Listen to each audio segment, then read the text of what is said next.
companies are propping up the people, the incumbents, to stay in power. If we got rid of money, we wouldn't have to worry about term limits. I disagree with you, B. I disagree, and this is why. Real power isn't in the money. And if you look at, I don't know, Rashawn, if you ever read Mayor Daley's book, The Mayor of Chicago Forever. I forgot what the name of the book was called. But he didn't use money. He used his power and his influence in place of money.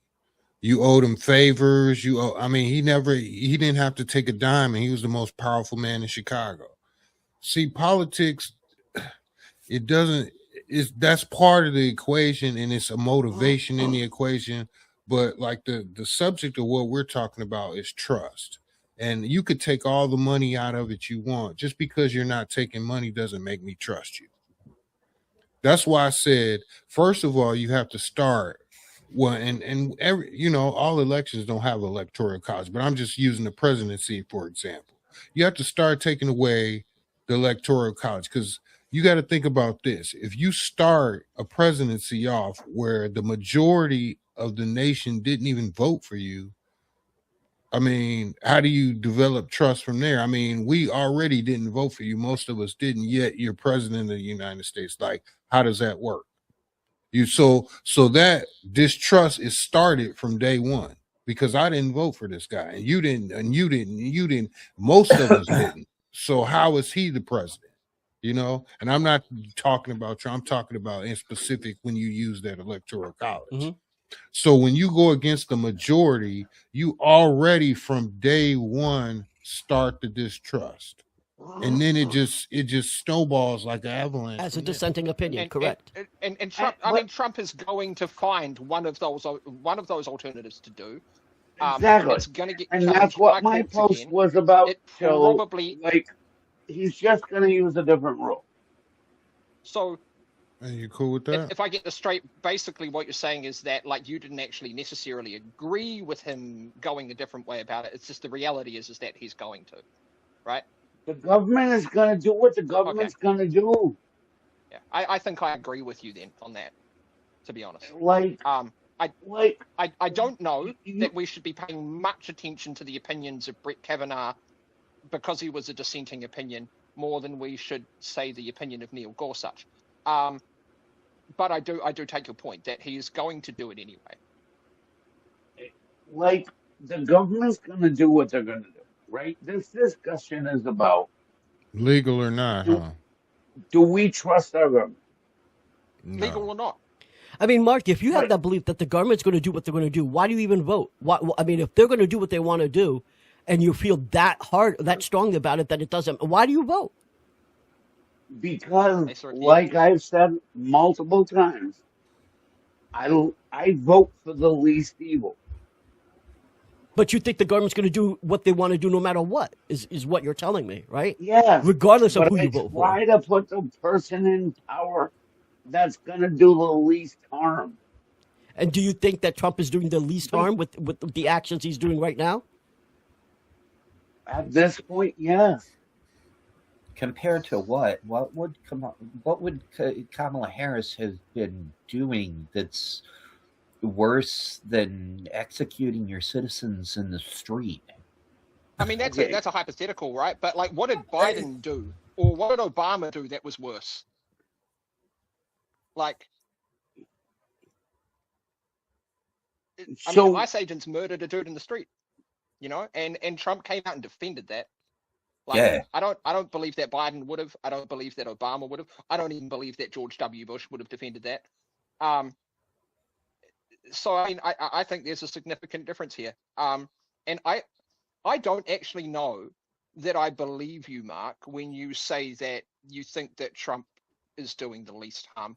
I think that what your position actually is when you say you're choosing the lesser of the two evils is, rather than I'm going to pick who's going to do the least harm, it's more likely to be I'm going to pick the person who supports the ideas and the policies that I do, or closer to the ones that I do, regardless of how much harm they're going to do. Because I think that you accept that either Democrat or Republican is going to do a lot of harm and you're just going to go with the policies that you like, knowing that both of them are going to do some harm. Am I right or am I wrong? In a way, you're right. In a way, you're correct. Like, so I have socialist ideas and I have capitalist ideas, left and right. But what's going to do the least harm currently? You know what I'm saying? Like, Yeah. it's not like Kamala Harris. One of my biggest objections to her was nobody voted for her. She was installed as the I candidate. mean, I agree with that objection. Biden should have faced a primary, frankly. He didn't, and that was a massive oversight on part of the Democrats, because it basically So- got Trump elected. Yes. And when you look at the dynamics of what took place, I think the Democratic Party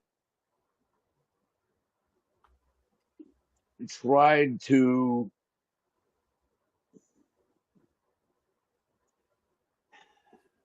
mask the situation. I'll put it that way. I think you're probably right on some part of that.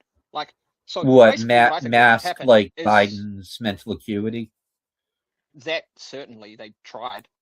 Yeah, Okay, yeah, yes. I can buy that. I don't even think you can argue otherwise, really.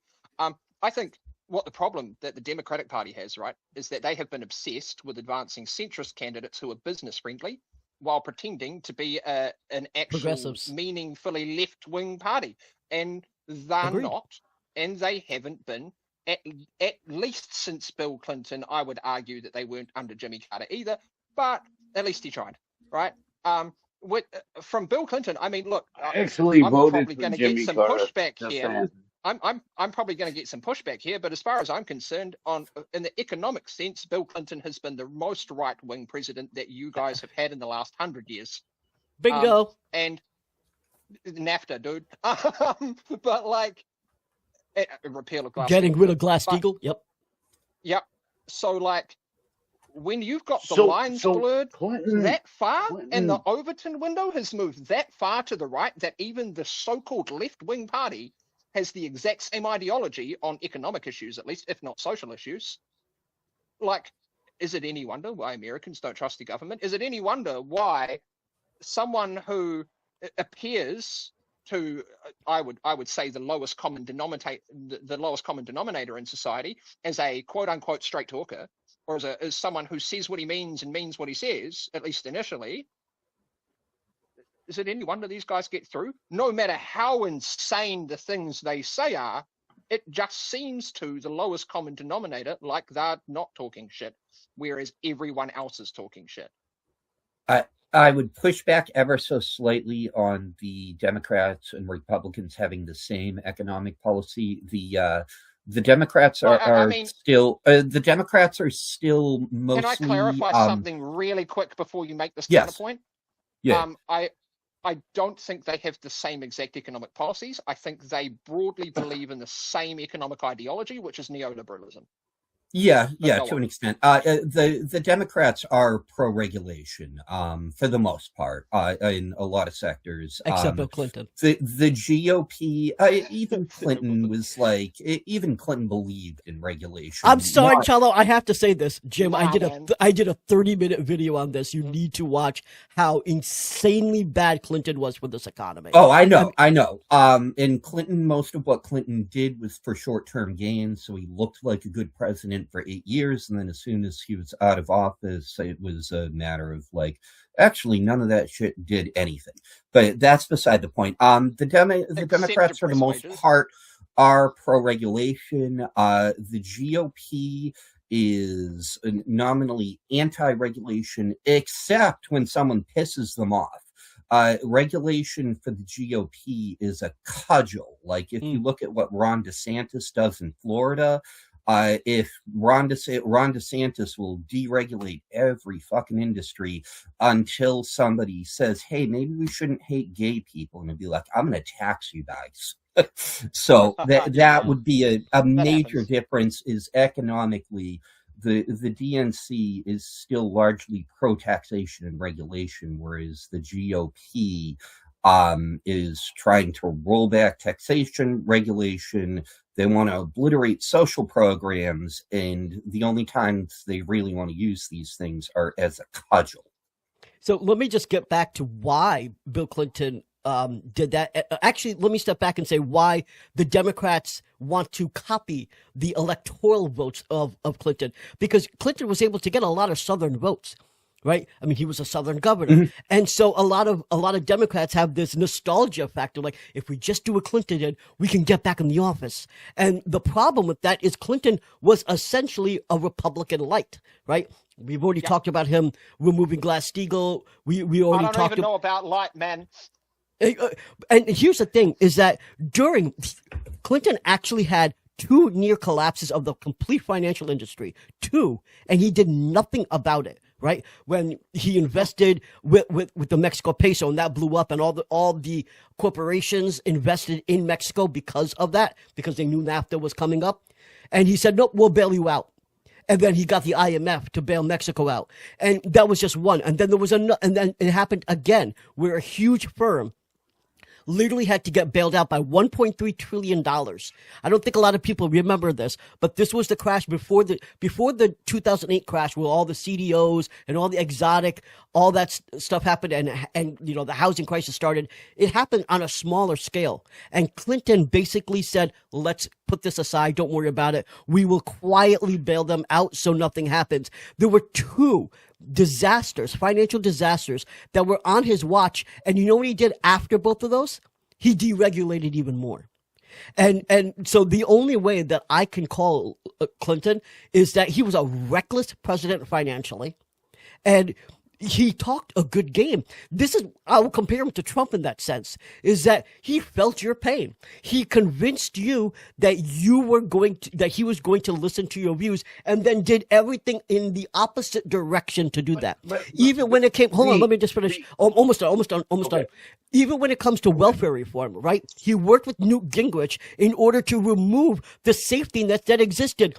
There was all of these things that we have now, right? Like showing how much you work and all this stuff that never existed before 1996, because Clinton wanted to he was so obsessed with working with Republicans that he destroyed the welfare program and actually put more blacks in poverty than we've had in a very long time. And we saw that when the crash happened and no one could get the actual stuff that they needed from the government, poverty went through the roof, especially for minorities and especially for African Americans. Go ahead, Mark. All right. So one question for you, B. Who was the last president that didn't have a deficit?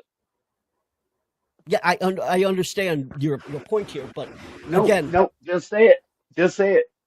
he didn't he didn't have an annual deficit, but there was still a deficit under Clinton. Right. So he's the only president Do you know why though? recently. Do you know why? Yeah, go ahead. The reason why is because of the dot-com boom. The dot-com boom happened the exact same time that Clinton became president. Yeah. It was the literal biggest technological revolution in the history of the global market. It's never been anything like it I before. made thousands of dollars, bro. So That's the why only thing you could that's why my retirement is so big right now. So the whole thing is that the only time you could even compare it to any other revolution is electricity. And we obviously know how long ago that was. So the reason why, hold on, because you talked about, trying to pretend that Clinton actually did something here about balancing the budget. And he didn't. He was able to benefit from the technological revolution of the internet. And do you know who funded the development of the internet? Al Gore. Al Gore, his vice president, not only funded the development of the internet, but he also ran the program to fix the deficit. Clinton gets all of this praise when his VP actually responsible for not only passing a bill to put millions into DARPANET, which actually turned into ARPANET, which then turned into the internet. He's the one, he got laughed at. But he convinced Reagan to put money into this program. He convinced Republicans. He convinced them by saying that if we don't do this, it's going to hurt our national security. Because the first time he did it, he got laughed at and said, we're not going to put money into this weird program so people in campuses can talk to each other. It was Al Gore that did that. And then when he became vice president, he's the one that actually ran the program to reduce the deficit. Don't give Clinton any of the flowers. It all should go to Al Gore. I was going to say almost the exact same thing. It wasn't Clinton who balanced the budget. He had the benefit of being there while Al Gore did it for him. But I mean, you made my argument for me, so. So Anton, Yes. you don't live in this country, right? I don't. I live in New Zealand. Exactly. I'm So- hearing I'm predicting why do you have any interest in our politics question coming up? Is that where you're getting at? Oh, absolutely not. Good. As an outsider, right? You Yep. see what we deal with, To some extent, sure. right? When Yeah, the sure. Where's this going? you just said the vice president And that plane, Yes. brother. controls God. how the government operates. No, that's not what I said.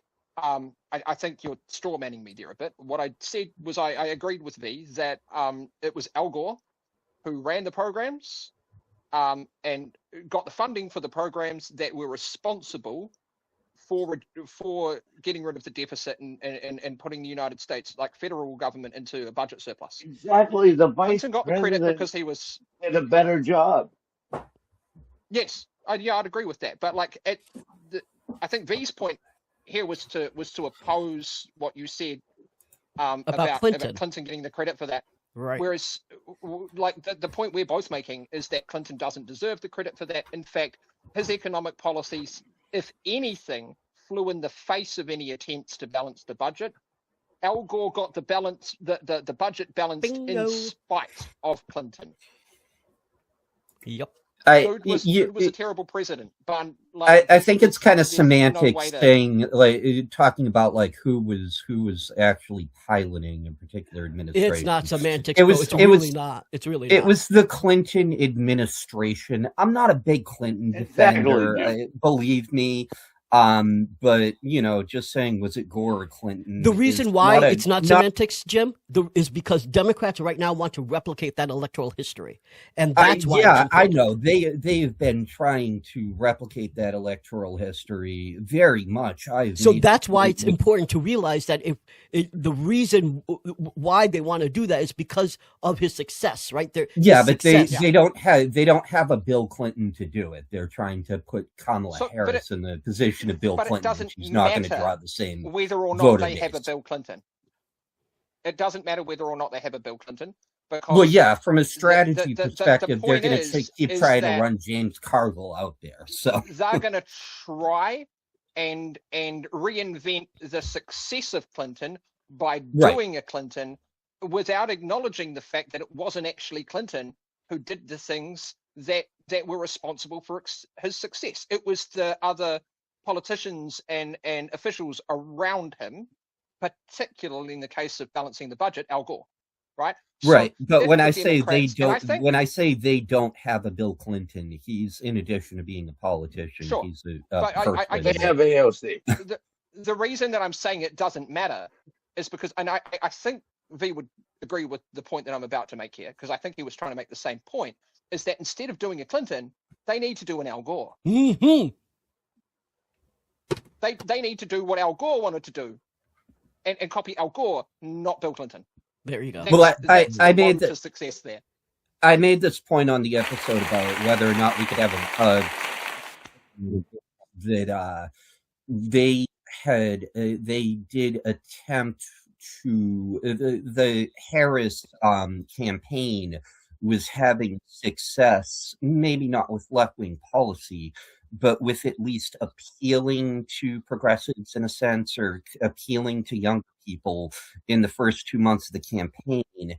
And then the last month of the campaign, they shifted to that Cargill Clinton strategy where they're trying to bring in the center and southern voters. And And it failed this is what they were doing when they were on stage with Cheney's waving to people. It was a pivot So, to that Clinton strategy, and we know it was Yeah, ineffective. Liz Cheney. So, That's it. Yeah. but So I mean, but like, but Jim, go ahead. you go, Ed. Mark.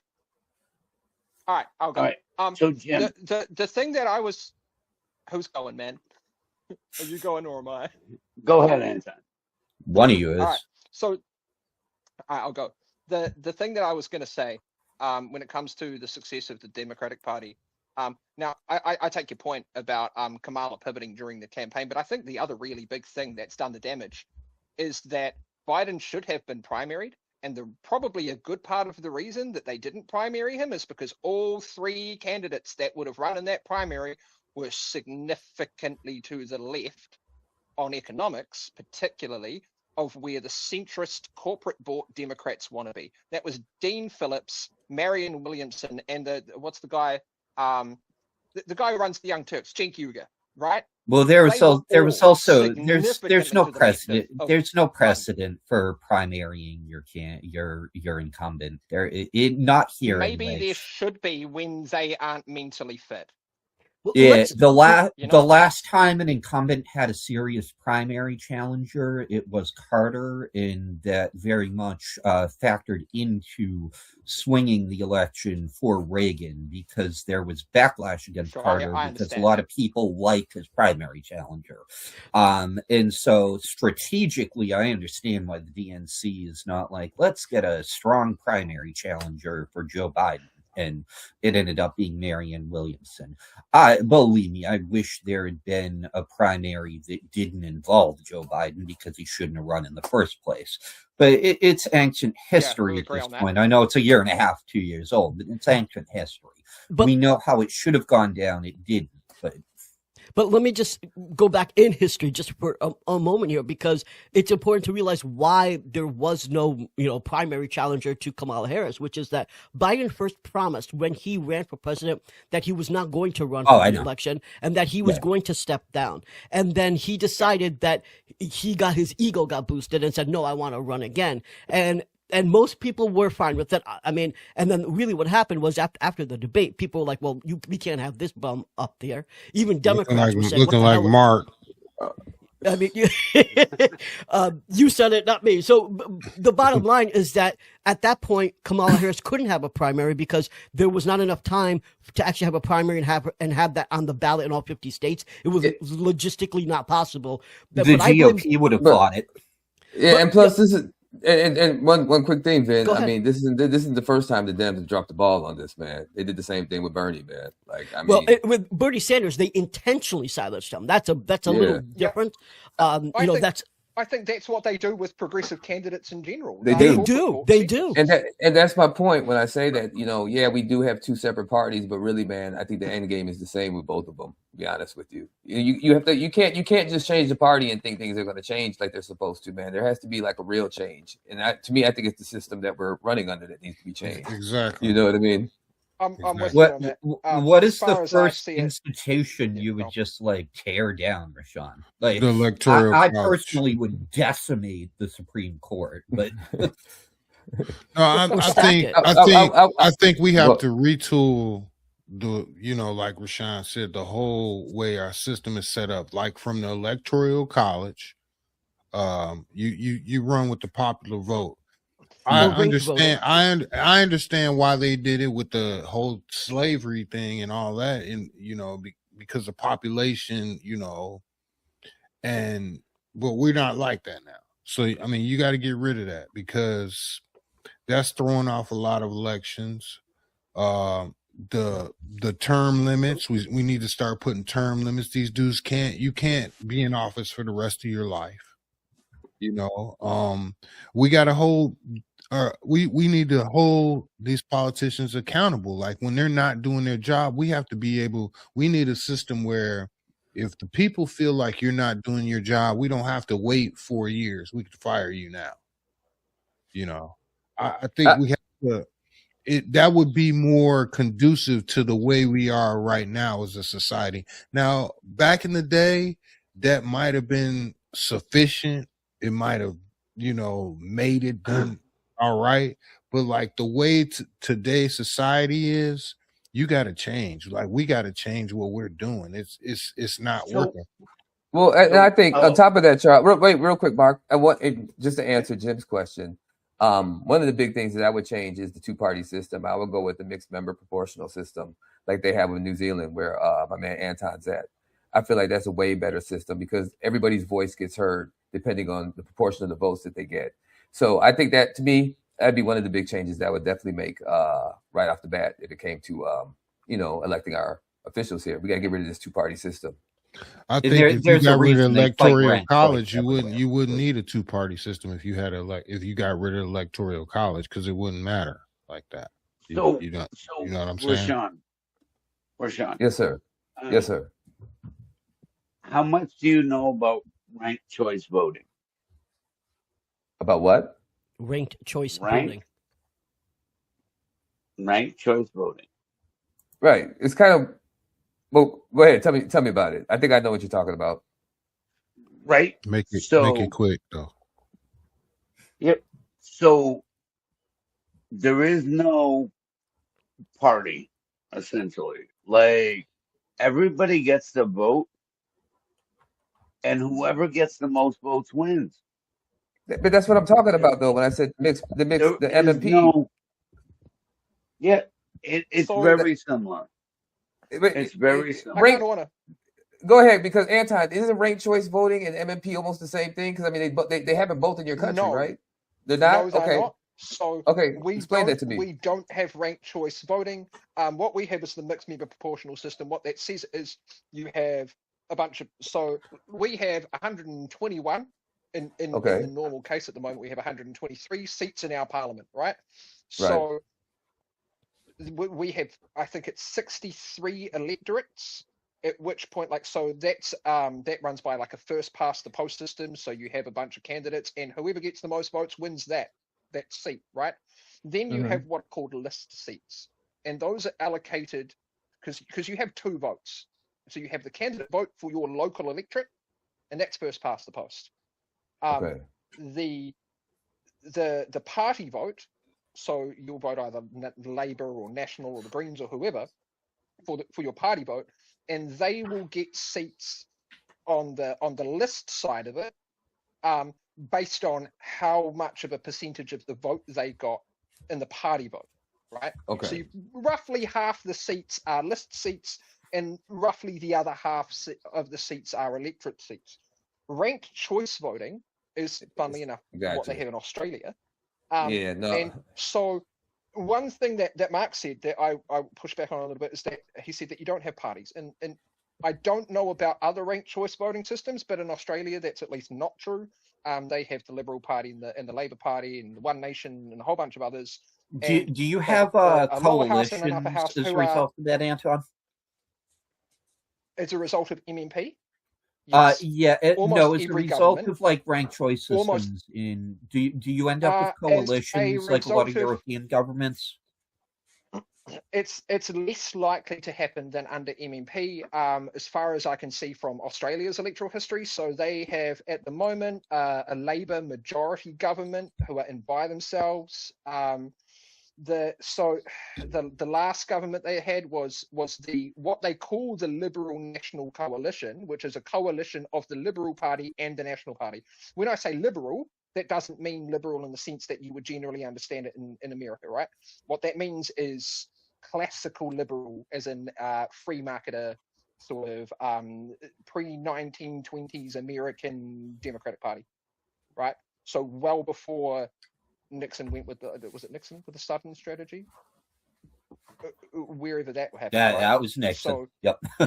that's yeah, but that was when the Democratic Party sort of turned to the left a little bit because they kind of had to.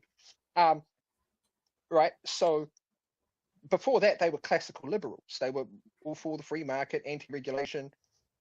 Not so much all the way before that, because you've got FDR and JFK in there as well, who are sort of an interruption to that. But and probably the whole social democratic era. But in terms of, like, to answer your question, no, I don't believe that ranked choice voting, as far as I can see, there's no evidence that ranked choice voting is more likely to result in coalitions. MMP, on the other hand, almost always does. We have had, in my lifetime, one majority government, just one, ever. Like, not ever, but in my lifetime, since we've had MMP, we've had one majority government ever, and that's I think that was Jacinda Ardern with her Labour government. She was the only, she got a majority for one term. I think in 2020 to 2023, every other government we've had has been a coalition. All of them. So quick question, Anton. So, Would you Anton- say that? Wait, hold on, Mark. Hey, Anton, would you say that you trust your government? Like, how would No. you rank? Like, no, not at all, really. Okay, Um, I was just curious about that. Not No, even um, the I don't trust my government. Now, in terms of, like, would I trust the government less if I were in the United States of America? Of course I would. We don't have things like Citizens United. We have caps on political donations. Are they good Right. enough? No, not really. Mhm. But we have a public register of all of the donations that go to political parties that are over, I think it's 10 grand, or it might be 60 grand. There's a cap, at least, right? And so after you go over that cap, you have to declare the donation. So that all goes on a public register. Everyone can go look at that. I'm not sure that many people do, but we have it. So we have Okay. those checks and balances, and we have those systems for accountability. But the problem is, and this is like where I sort of want to come back to something that Charlo said, where, you know, it was if we reform the electoral system and, you know, we have term limits, then maybe that'll go away to solving the problem. I don't think it will, really, because we have a fairer electoral system, and we, like, are we doing the Trump thing? No, but we are doing neoliberalism, just like Obama was, just like So Clinton was, so you're just like popular. George You W. guys go Bush with the was. popular vote. You guys go with the popular vote. So in the electorate seats, we go with the popular vote. It's first past the post, and it's also the No, popular vote in the party vote, but it's sort of done differently. Hold on for But a yeah, it's second. popular Okay, vote. We don't have an so electoral just college so or I anything like that. all right, so just so I understand, so who would your like president be, or do you have one, or We don't prime have a minister? president. So what we have is we have a prime minister. At the Okay. moment, that is Christopher Luxon. He's the leader of the National Party, who is our Okay, center-right party. So they are basically our version of the Republicans, although their policies are probably more in line with the Democrats. okay. So like when you guys have elections,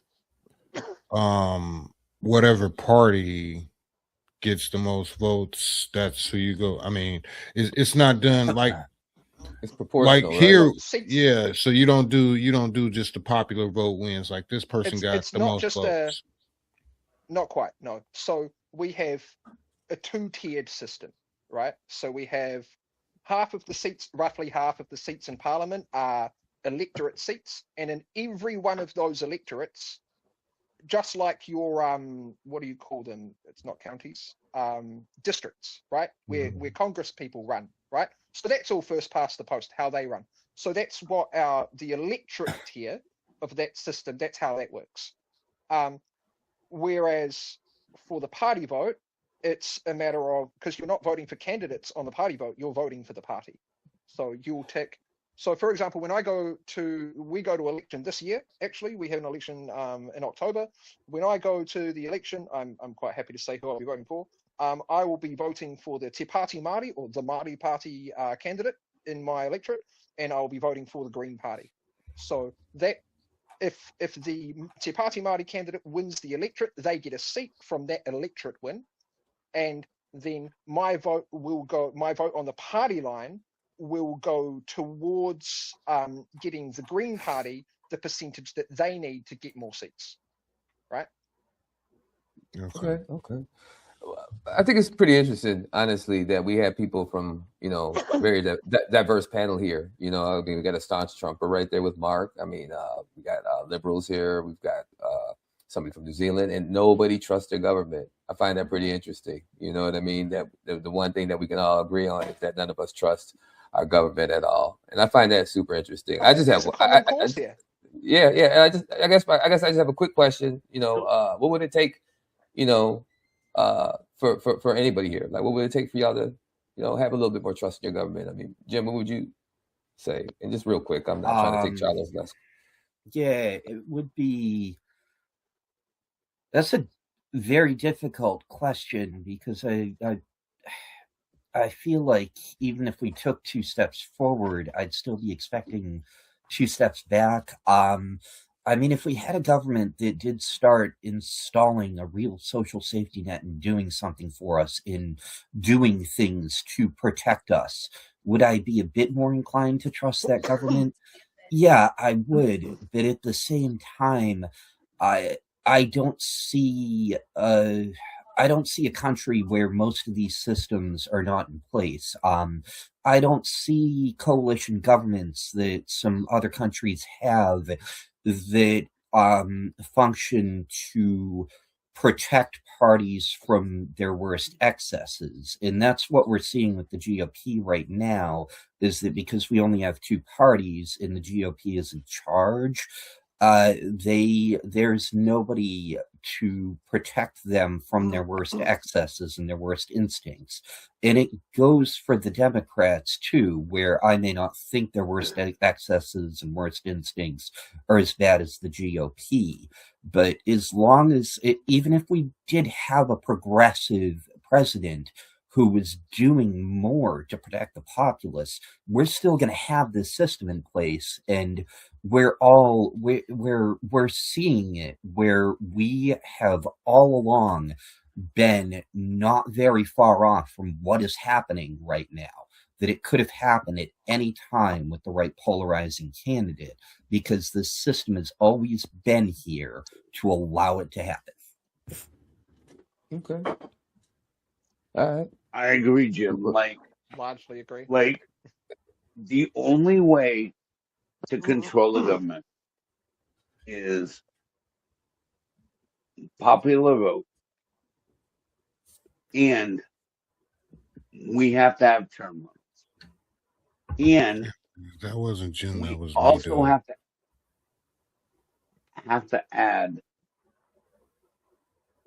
the balanced budget. Like, people can't vote to spend 50% more than we make. Like, you gotta have a balanced budget. You gotta have term limits. And that's how you control the government.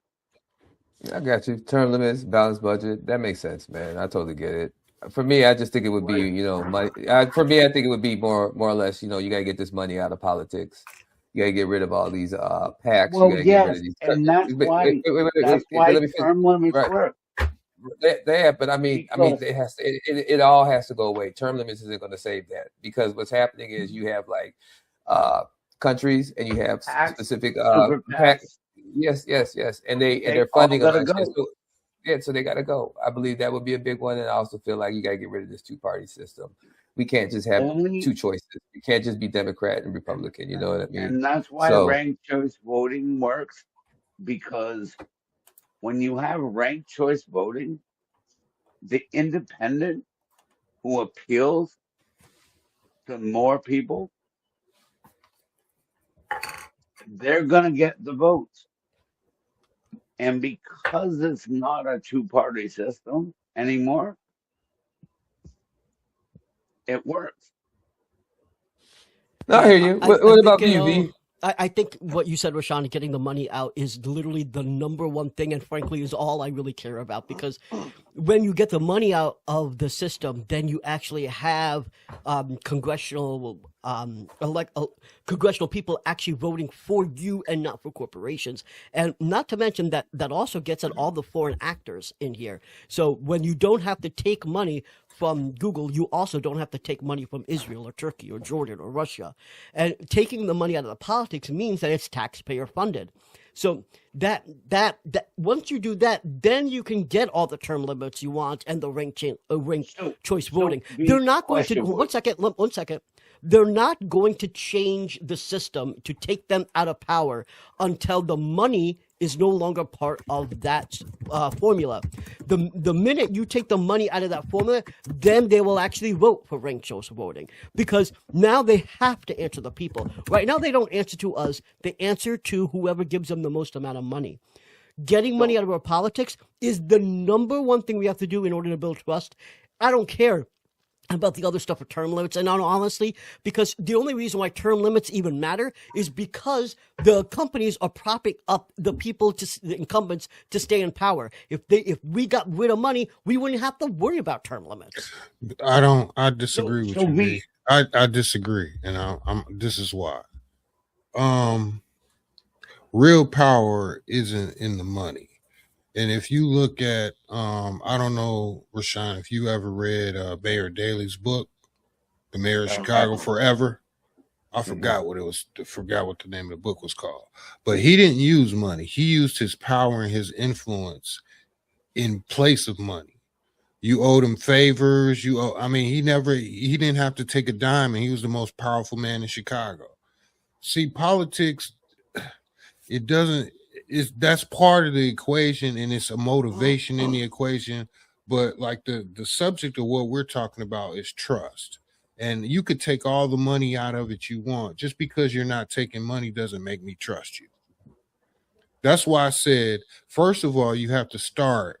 Well, and every, all elections don't have electoral college, but I'm just using the presidency, for example.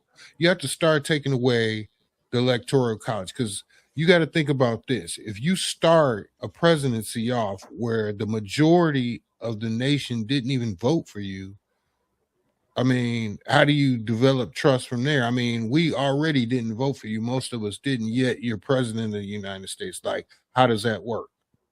So that distrust is started from day one, because I didn't vote for this guy, and you didn't, most of us didn't. So how is he the president? And I'm not talking about Trump. I'm talking about in specific when you use that electoral college. Mm-hmm. So when you go against the majority, you already from day one start the distrust, and then it just snowballs like an avalanche from there. The more politics and politic stuff you do, the more distrust we get. But it starts from day one, because most of us didn't vote for that person. Electoral college, the way they've rigged it, and that's how that person got in. You got to start there.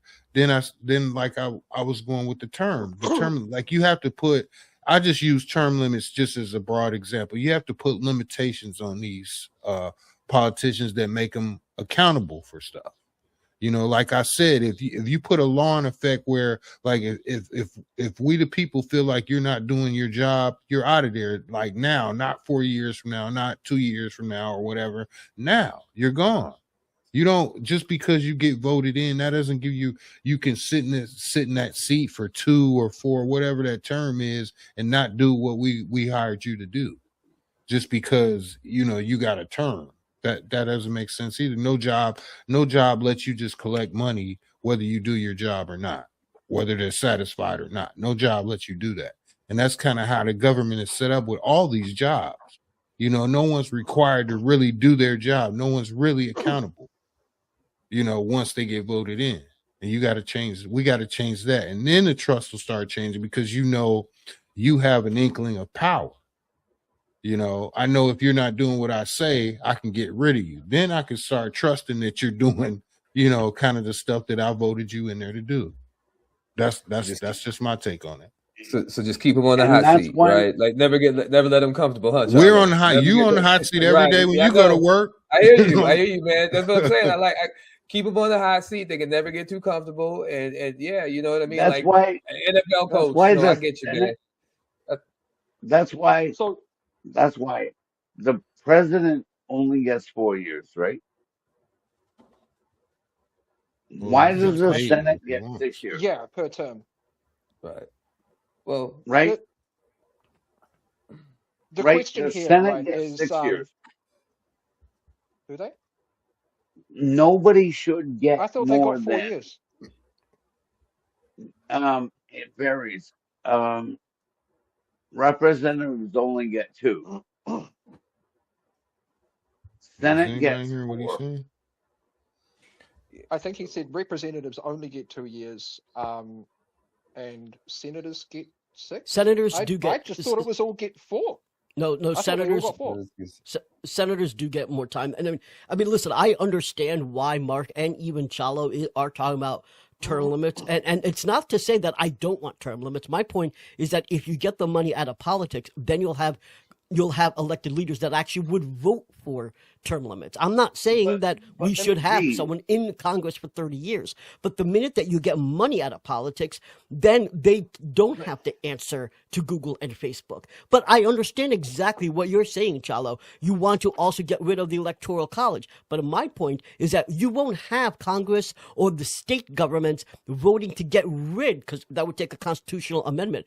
They won't vote to actually change that until you get the money out of politics, because right now the wheels are turning, the system is turning. They get all their money from these major corporations. Why would they want to change the system? It's working beautifully for them.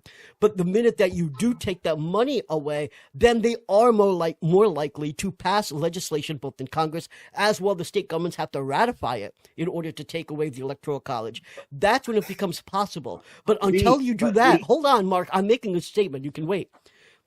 Until you do that, nothing else is going to change. The money comes first, and then everything else you talk about, term limits, changing, going to ranked voting, and then changing all this stuff in the Constitution. Remember, that's, again, ratified by the majority of states. All that has to happen, but it can't happen until you get the money out of politics. Now, Mark, go ahead. What I was saying, V, is the reason I gave the example of Mayor Daley is because he was probably one of the most corrupt mayors ever in U.S. history, and that's what I'm saying. He didn't take money. You talking about He the first took or second one, favors. Chalo? The first Can one. I- The first Can one. I respond to all this quickly? Because Mhm. there's a few things here. So it seems like of the whole panel, I'm the only one who opposes term limits. The reason. No, for we that, all look agree at- term limits. Oh, wait, you saying you oppose term limits? No, not I oppose term limits. Absolutely. I think they're Oh, fundamentally undemocratic. The reason that they were brought in was to get rid of the best president you guys have had in FDR. who knows how long. FDR, right? Because big business didn't want him back. That's why they lobbied for term limits, man. Term limits are fundamentally undemocratic. I don't think that they meaningfully change how trustworthy your government is. I agree with UV on the money side of things. I think the It's first the thing, money. the biggest thing I that would you agree have with to that do part on is meaningfully you have to get the money out.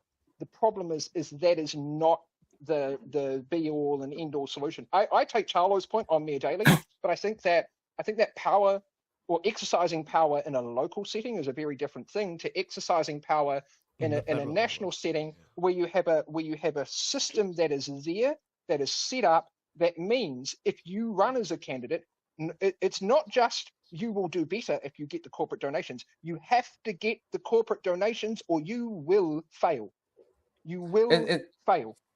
Yeah, no, and Anton, hold on, man. question And for to you. Charles' point, real quick though, but to Charles' point, one thing I do want to say is that the mayor doesn't answer to the governor here in Illinois. The governor answers to the mayor in Chicago.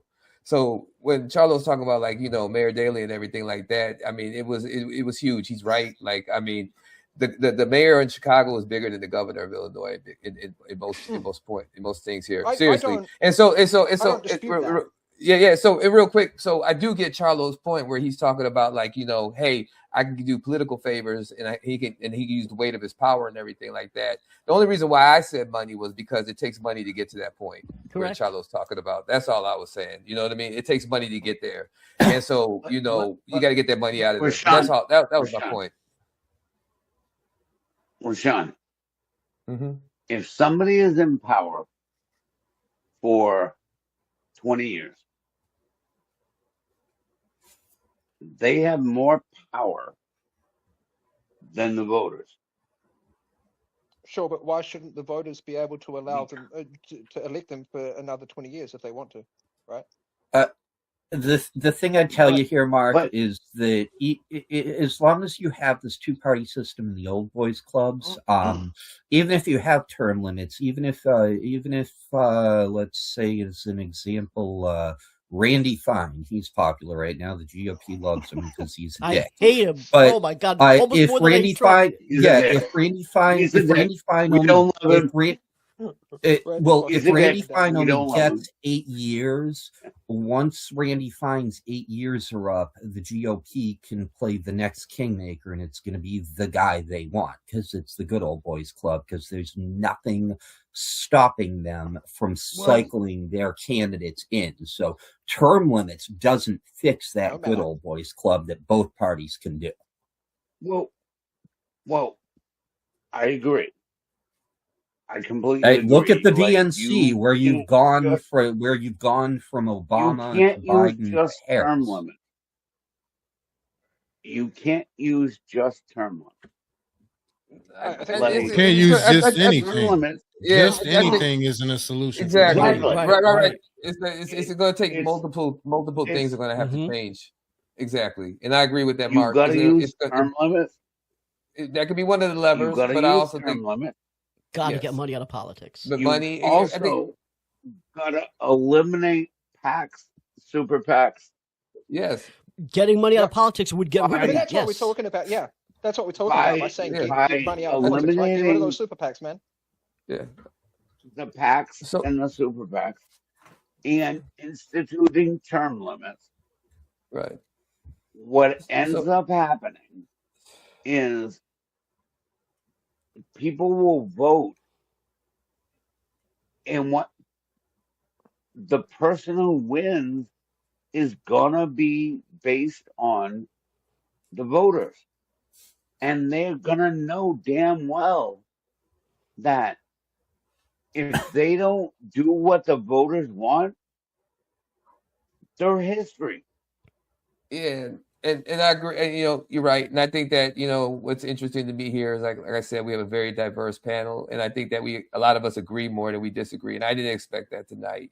I thought there was going to be a lot more disagreement, but I see that we kind of meet in the middle on a lot of issues here. But Charlo, man, you got a last question for tonight, or I know you like to pick our brains one last time.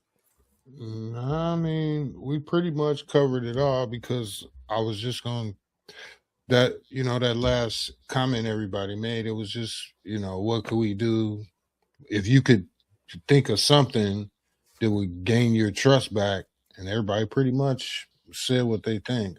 I told you what I think. Like I said, Right. we got to use system reset because the way it's set up now is the way it was set up in 1896, and that shouldn't be. Like The we're way Emancipation Proclamation. we're way different than that now. So like I don't even understand why we're not even like considering how much of a different nation that we are now. Like we're more diverse, all of that. Like we got to change a lot of stuff. I don't even know why it's a question of whether we should change it or not. We need a system reset. No, you're right, man. You think about it in any It's more of a industry. I mean, question of just what you need to change, right? Right. But if you think about it in any industry, man, like I Anything. have to update my computer. Sometimes I got to do a system reboot. You know what I mean? Like I mean, they don't everything is even make updated. tires the same. I mean, Right, it, you know what I it mean? Like- changes. It changes. So I feel like I don't understand lots of times why government's any different, man. We need a reboot, a system reboot, and an update, and let's do. And I'm all for it, Charlo. I think you made a good point, man. I Jeff- think there's a lot of good points made tonight. So Thomas Jefferson So- actually said that so we should have Sean- a constitutional convention every 19 years to redo the Constitution. That's how much he thought that we should redo the Constitution. I know a lot of Republicans, it's sacred. It's like the Bible. It should never be changed. Not understanding that we have 27 amendments to the Constitution. Yeah. But yeah, the what's point here, what's amendment mean? but the point is that the founders of the Constitution themselves knew that they did not have all the answers. That's why the elastic clause exists to change parts of the Constitution. What we should have, Charlo, honestly, this would probably match what you want to do. We should have a new Constitutional Convention and redo everything from scratch. And then if you do that, then we can change the way we vote. Then we can make sure that we get politics I'm sorry, we can get money out of politics. We can do a lot of the things that we want to do, and we can do a reset. And it's actually not some radical idea. It's built into the Constitution. And our forefathers literally said in their writings that they expected us to do that. But we just don't do that anymore. Yeah, and I think also because like So Mark made a we- good point. Mark made a good point. He didn't feel like he was heard, and I agree with that. I think the people majorly don't feel like they're being heard, and if you were to do something like that, that would be listening to the people, listen to the will of the people, and people would be heard. And I think that's a good point, man. I know we got to kind of end this up, close this up. So, hey, Mark, we got. Hey, hold on. We got to close this up, man. So you got any quick 30-second final statements? The only Quick. thing that I would 30-second say final is that I don't think term limits help. I think that what you guys are trying to achieve, what you guys are talking about, I think that term limits are actually harmful to that. Otherwise, you've got a bunch of good ideas there. Absolutely, Mark. 15 seconds. Can I have 20? 20. God, You already wasted B. 5 in asking. B, Yeah. this is the second week in a row we actually agree on shit. We gotta we gotta come up with a best plan, bro. podcast ever. I agree Yes. with money out of politics.